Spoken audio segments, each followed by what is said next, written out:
particular? Oi, Ivan Saulo. Sobre esse destaque de Hebreus, é por conta da não certeza do autor ou por causa do conteúdo dela? Não, pelo conteúdo ela entra nas gerais. Pelo conteúdo?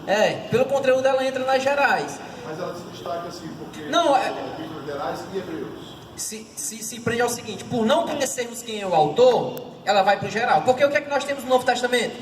Quais são os estilos de escritas? Evangelhos, né? Nós vamos ter as epístolas paulinas, as epístolas gerais e Hebreus, e nós vamos ter um escrito que é apocalíptico. E as joaninas, né? Oi?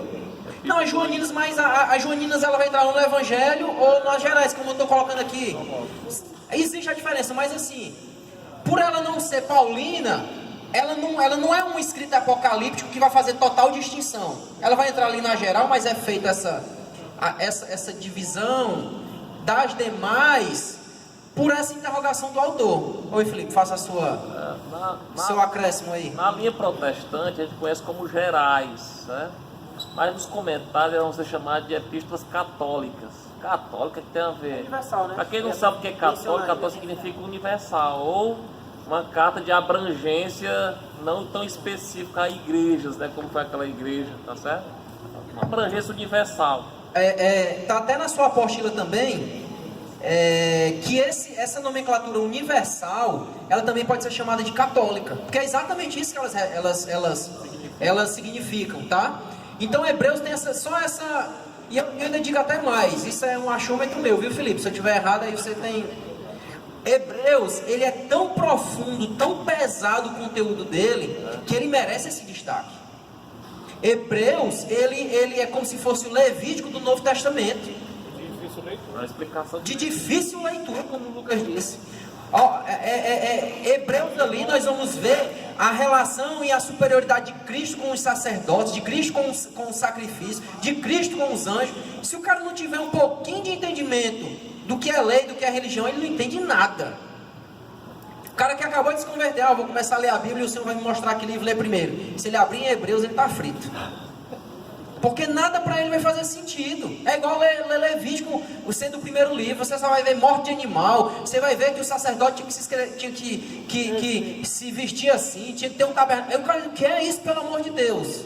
Então Hebreus ele é tão pesado que ele merece esse destaque. Isso é um achômetro meu, mas que tem um certo sentido, tá? Então, pessoal, questão de prova. Quais são as 7 epístolas gerais? Vamos aqui. Tiago, 1º e 2º Pedro, 1º, 2º e 3º João e Judas. Essa acerta, né? Fácil. Outra questão de prova. Por que será que essas epístolas são chamadas de gerais? Por que elas recebem essa nomenclatura?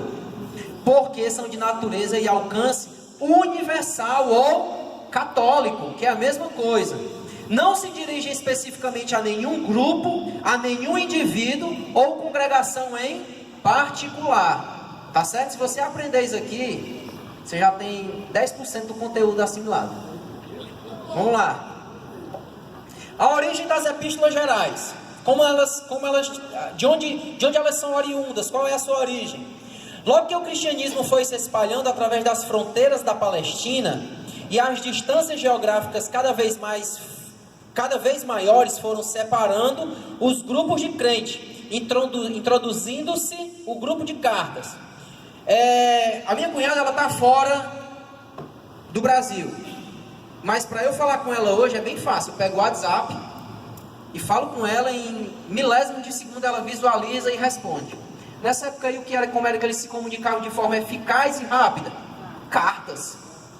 Então, quando o cristianismo começou a crescer, quando ele saiu de dentro de Jerusalém, ele foi para Panfilha, ele foi para o Ponto, ele foi para Antioquia, e assim foi crescendo para a Ásia Menor, para Éfeso, para Galácia, para Macedônia. Começou a crescer, e Paulo tinha que estar, e João, e Judas, e Tiago queria comunicar a todos os cristãos uma doutrina, um ensinamento, uma conduta, uma correção que deveria ser feita. Ele não podia estar em todos os lugares ao mesmo tempo, porque onipresente só Deus. O que é que ele fazia? Mandar uma cartinha aqui lá para as igrejas da Galácia, vou mandar uma cartinha aqui para as igrejas lá da Macedônia, vou mandar uma cartinha aqui lá para a igreja de Corinto. E assim a origem dessas cartas foram exatamente porque o cristianismo estava crescendo. E a comunicação, pessoal, como a gente padece dentro das nossas estruturas, seja empresas, igrejas, até mesmo dentro de casa, porque uma comunicação é mal feita. Esses dias a minha esposa, ela me deu uma resposta áspera porque ela não entendeu o que eu tinha dito. Faltou comunicação, faltou excelência na comunicação. Então uma carta dessa, ela vem para corrigir uma debilidade. Uma epístola dessa vem para corrigir como o cristianismo provavelmente estivesse distorcido em determinada região. Essa é a origem e a necessidade, é daqui que vem a necessidade e se origina as epístolas gerais. Cada carta dessa que se encontra no Novo Testamento foi escrita em resposta a algum problema, como eu falei, pergunta apresentada pelos leitores. Essas cartas também podem ser chamadas de epístolas. Tem uma diferençazinha, né, Felipe? A epístola, se eu não me engano, ela é mais pessoal, né? Ela tem características que a carta não tem. Essas epístolas apostólicas foram mais tarde reconhecidas pela cristandade como divinamente inspiradas. Algumas delas tiveram alguma rejeição, mas foram também reconhecidas. Entre elas, Tiago, Lutero lá em 1500 chamava a epístola de Tiago de a carta de palha, a epístola de palha. Lutero, ele reconhecia como inspirada, mas disse, não, se você ler a Bíblia toda e não ler Tiago, não faz falta para você, né? Ela teve alguns problemas de aceitação, e nós vamos ver por quê, tá? Voltando aqui, mais uma vez, vamos ver aqui a importância das epístolas gerais. Os 5 autores das epístolas gerais, Tiago, João, Pedro e Judas, e o escritor de Hebreus, proporcionam um panorama mais completo da igreja no Novo Testamento. Elas são importantes porque a gente vai ver o que nos evangelhos, Mateus, Marcos, Lucas e João falando a respeito da pessoa de Jesus. Nós vamos ver Paulo doutrinando alguma igreja, alguma região, mandando uma carta pessoal como foi Filemon, mas nós vamos ver que existiam outros contextos também. Então esses autores aqui, eles proporcionam, eles ampliam um pouco mais do conhecimento do que estava acontecendo nas igrejas e como estava se desenvolvendo o cristianismo. Outra importância das epístolas gerais. Essas epístolas gerais, elas nos ajudam a compreender a experiência da igreja no primeiro século, no seu crescimento e integração. Nós vamos ver que o escrito de Tiago parece inicialmente confrontar o escrito de Paulo. Eles parecem ser antagônicos à primeira vez, porque Paulo vai dizer assim, pela graça sois salvos, mediante a fé. Não vem por obras, para que ninguém se glorie. Aí Tiago vem e diz assim, você diz que tem fé e não tem obra? Você pensa que você é salvo apenas pela sua fé? Negação. Então, no momento você diz, rapaz, a Bíblia disseram para mim que ela não se contradizia, e acabei de encontrar uma contradição. Mas nós vamos ver que as cartas paulinas e a epístola de Tiago, elas se completam, elas se complementam. Você quer ver como Tiago tinha uma parcela de razão? Uma parcela não, ele tinha total razão. Jesus lá em Mateus 25 diz assim, eu estive nu e não me vestiste, eu estive com fome e não me deste de comer, eu tive sede e não me deste de beber. E Jesus está falando para as pessoas que sabiam o que fazer e não faziam. Aí eles olham e dizem assim, Senhor, mas quando nós fizemos isso contigo? Quando você negou tudo isso aos meus pequeninos. Porque aquilo que quem faz isso a um pequenino meu, faz a mim. Jesus está dizendo assim, se você tem fé e acredita em mim, você tem que ter obra. Você tem que ter obra. A materialização da sua fé é obra. É obra. Então essas epístolas, elas vêm nos trazer um panorama mais amplo, tá certo? Segundo aspecto aqui que é importante, as epístolas gerais. As epístolas gerais nos ajudam a compreender a experiência da igreja primitiva no primeiro século, no seu crescimento e integração, já falamos sobre isso. Estas epístolas constituem um importante elo entre as epístolas paulinas e o Apocalipse. Depois da última carta, do último escrito de Paulo, só vai vir as epístolas gerais e depois o Apocalipse. Então eles fazem esse elo, eles fazem essa ligação, tá certo? Estão lá, na nossa Bíblia, eles estão localizados exatamente aí. A canonicidade. A gente está em qual página, hein, irmãos? Página 5, canonicidade lá embaixo. Essas epístolas, elas passaram pelo crivo da canonicidade também. Nós vimos isso em introdução bíblica, tá? E quem é que dizia e quem trazia e reconhecia essas epístolas como canônicas? A própria igreja. Não era a igreja que dizia, esse vale e esse não vale, esse vale e esse não vale. Não era assim. Os próprios fiéis, quando liam aquele escrito, diziam assim, rapaz, esse escrito aqui tem autoridade nele, ó. Rapaz, esse escrito aqui, quando eu leio, ele me dá vontade de querer ser mais crente. É um dos aspectos da canonicidade, não sei se vocês lembram. É o poder que as escrituras têm de quê? Transformar o homem. Então, essas epístolas, elas passaram também por esse crivo da canonicidade. Quais eram os critérios que eles utilizavam, pessoal? Primeiro, a apostolicidade. Nós vimos a introdução bíblica que era muito importante os escritos serem feitos por uma pessoa que tivesse o quê? Autoridade. No Antigo Testamento deveria ser um profeta ou alguém relevante, como foi no caso lá do Pentateuco, que foi escrito por Moisés, tá? Aqui no Novo Testamento, eles entendem que uma pessoa que tem autoridade são quem? Os apóstolos. A apostolicidade, escrito por um apóstolo ou por alguém intimamente ligado aos apóstolos. Digitei tudo errado ali, mas vamos lá. Universalidade. O escrito deveria ter atenção, deveria ter aceitação por todas as igrejas de então. Era aquela coisa, Tiago escrevia, ele distribuía, mandava o seu escrito lá para as igrejas. Tá certo? Se as igrejas reconhecessem aquilo como inspirado, já passava desse crivo também. Então, é a universalidade. Se as igrejas tivessem aceitação por aquele escrito, o conteúdo do escrito, o teor e doutrina do escrito deveriam concordar com as doutrinas anteriormente recebidas pela igreja da parte de Deus. É por isso que a carta de Tiago teve um pouco de rejeição. Porque quando inicialmente eles começavam a ler, diziam, rapaz, não bate aqui com o que Paulo ensinou a gente, não. Paulo escrevendo a Romanos, no capítulo 5, de justificados, pois, pela fé. Aí vem Tiago e diz que a fé não é tão importante. Então, o conteúdo da carta também deveria condizer com o restante das Escrituras. O último critério de canonicidade que nós já vimos é a inspiração.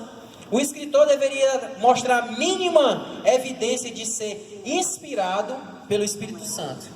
Meus irmãos, em tamanha perseguição que esses homens aqui passavam, vou pegar aqui João, perseguido, isolado na ilha, daqui a pouco volta, o império querendo matar ele, e o cara vinha chamando a igreja de filhinhos.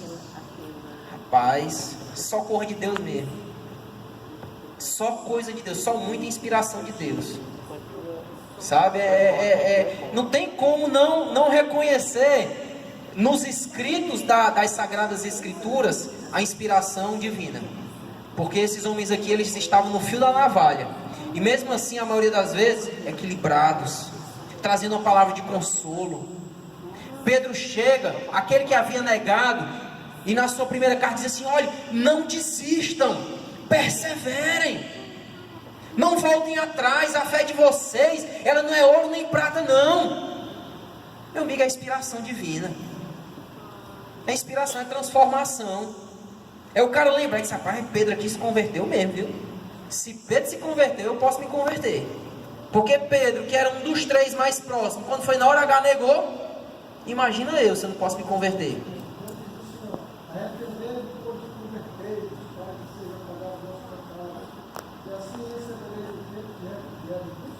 Rapaz, é uma Bíblia ambulante, né? Deve ser Malafaia. É, rapaz, olha aí. Queria eu ter uma memória dessa.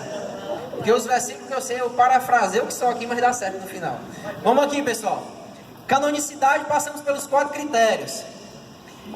E aí, nesse primeiro momento, nós tivemos um contexto geral do que nós vamos ver nessas epístolas gerais, tá, pessoal? Nós falamos aqui até agora, para recapitular para quem chegou um pouquinho atrasado. Página 3, nós começamos falando sobre o fundo político, como estava a situação política naquele momento, as perseguições, que o Império Romano inicialmente ele aceitava de bom grado o cristianismo, porém quando o cristianismo começou a estabelecer as suas doutrinas, quando o povo começou a se negar, a dizer que só adoraria a Deus, ao Senhor, disse que não reconheceria ao imperador como Deus, começou-se uma cruel e hostil perseguição.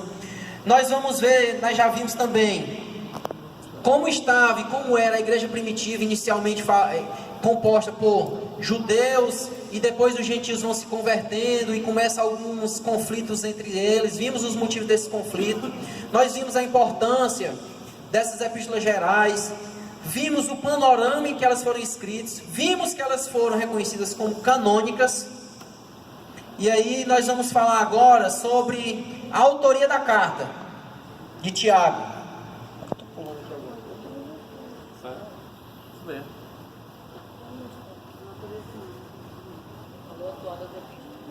Deixa eu só fazer um comentário aqui na página 6, que eu não coloquei no slide, mas é rapidinho aqui. A página 6 vai falar aí sobre a natureza humana, certo? O que é que esse tópico aí da apostila, ela vai trazer? Talvez você leia essas epístolas e diga assim, para que eu quero ler essas epístolas? Elas foram escritas há tanto tempo. Talvez esses contextos aqui que esses homens viveram, eu não vivi. O meu governo, ele me deixa cultuar o Deus que eu quero. Na minha igreja não tem judeu, eu só todo mundo gentil, não tem conflito entre negócio de lei mosaica, muitas vezes a gente não sabe nem o que é. Talvez vocês achem que não existe aplicação para as nossas vidas, mas nós vamos ver que o homem ele permanece o mesmo desde o princípio. O sábio Salomão escrevendo, ele diz que não há nada novo debaixo do sol. As motivações humanas, os seus anseios pecaminosos permanecem os mesmos. Não tem nada que o homem não cometa hoje que ele não tenha cometido lá dentro do Éden. A cobiça, a vontade de descobrir algo oculto, sabe? Então, o homem continua o mesmo. E nós vamos ver que essas epístolas gerais aqui, elas têm importância à natureza humana em todas as épocas. Nós vamos ver isso no decorrer dessas epístolas. E agora, nós vamos já entrar na epístola do irmão do Senhor. Epístola de Tiago, página 6, lá no finalzinho. Senhor, podemos falar também que essas cartas elas podem ser trabalhadas como doutrinárias também, para poder se trazer para a igreja também da mesma forma? Sim e não. Podem, certo, Ivan? Elas vão... Porque assim, não tem nenhuma carta dessa em que exista uma doutrina que é tão elaborada como nós vamos ver Paulo falando da justificação, falando da glorificação, como nós vamos ver Paulo falando da salvação pela fé, a salvação da graça através da fé. Não existe em nenhuma dessas epístolas uma que seja pesada em relação à doutrina. Elas são de conteúdos mais práticos. Elas vão muitas vezes combater heresias, tá? Em João, na sua primeira epístola, nós vamos ver ele combatendo o gnosticismo, nós vamos ver ele se contrapondo a Cerinto. Mas não é nada de que como Paulo fez em algumas das suas cartas. Então, doutrinariamente, não tem nada muito pesado. Elas são mais de aspectos práticos. E principalmente essa que nós vamos ver agora. A epístola de Tiago. Ficou claro que eu... Show. Eu queria pedir para você, além da sua apostila, abrir agora a Bíblia. Tá? Pra gente... O autor aqui da apostila, ele trata muito, quase que versículo a versículo. Ele pega as seções dos capítulos aqui, divide e vai explanando o que cada autor escreveu. Nós vamos aqui para o contexto inicial da carta de Tiago. Vamos aqui em 15 minutinhos, eu acho que dá tempo para a gente terminar esse primeiro momento aqui. A autoria da carta, pessoal, na página 6. Há 3 homens com o nome de Tiago no Novo Testamento, ligados à autoria da epístola em estudo. Nós vamos ver qual é o primeiro aqui, ó. O primeiro Tiago, o filho de Zebedeu, irmão de João. Um dos 12 apóstolos, como está lá relacionado em Mateus 4:21, Marcos 10:35, em até Atos 1:13 também fala nesse homem. Segundo Tiago, que aparece no Novo Testamento, é o Tiago, filho de Alfeu, também um dos 12 apóstolos. Está lá no rol dos apóstolos de Mateus 10:3 e Marcos 3:18. Aqui a gente às vezes até chama Tiago maior e Tiago menor. Não sei se vocês já viram algumas pessoas falando assim, né? E tem o terceiro Tiago, que esse é o irmão do Senhor. O Tiago, ele é mencionado, o irmão do Senhor, em Gálatas 1:19, quando Paulo vai lá fazer a visita a Jerusalém, né? Tiago, nesse texto aqui de Gálatas 1:19, ele já é tratado como uma das colunas daquela igreja de Jerusalém. Era aquele homem que tinha notoriedade no meio daquele povo. E em Mateus 13:55, mas aqui nesse contexto, ele é apresentado assim como no Evangelho de João, como os irmãos de Jesus que não criam nele. Os irmãos de Jesus inicialmente, ele na verdade em João fica muito característico isso. Vai ter uma festa em Jerusalém, diz assim, aí os irmãos dele dizem: por que tu não vai para Jerusalém para tu aparecer lá? Tu faz tanta coisa aqui na Galileia, a Galileia, ó, não vai te trazer notoriedade nenhuma, vai para Jerusalém. Aí Jesus diz: não, vou ficar por aqui mesmo. Só que Jesus depois vai sem avisá-los. Mas inicialmente, os irmãos de Jesus não acreditavam nele como o Messias, tá certo?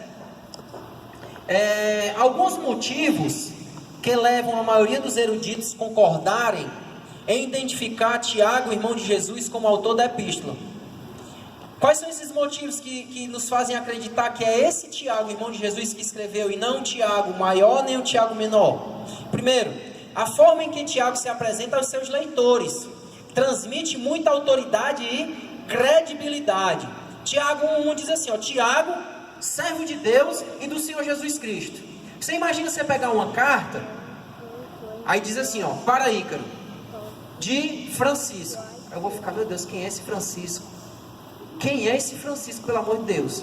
Que está trazendo esse negócio tão importante aqui para mim, mas eu não sei quem é.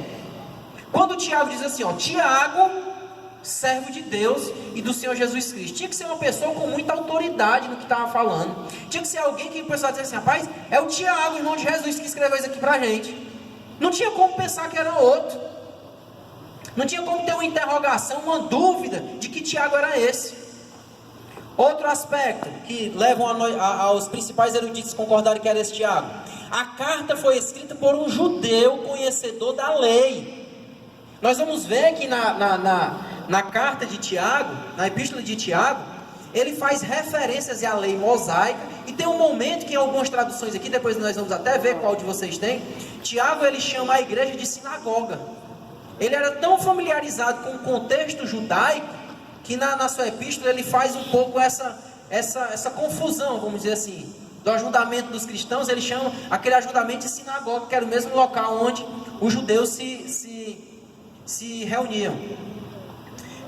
Tiago, o irmão do Senhor, ele aparece em Gálatas 1:19, como eu falei, com notoriedade sobre aquela igreja. Então, quando Tiago escreve a sua epístola, todo mundo sabia que vinha dele, porque ele era praticamente o bispo, o ancião da igreja que estava lá em Jerusalém, que nesse momento era a igreja que tinha maior notoriedade, era a principal igreja cristã existente naquele momento.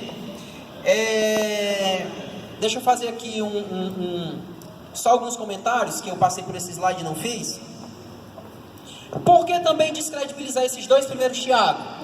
O primeiro Tiago aqui escrito, que é o Tiago, irmão de João, vocês lembram que ele morreu bem cedo?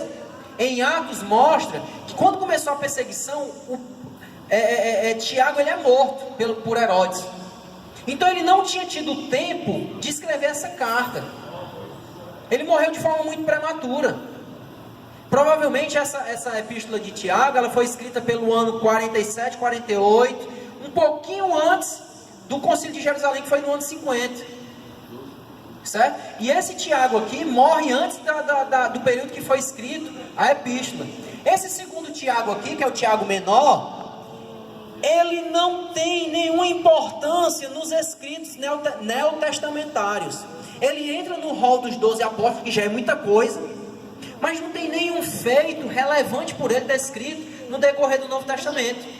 Praticamente ele só é mencionado nesses rols aqui de apóstolos. E também é mencionado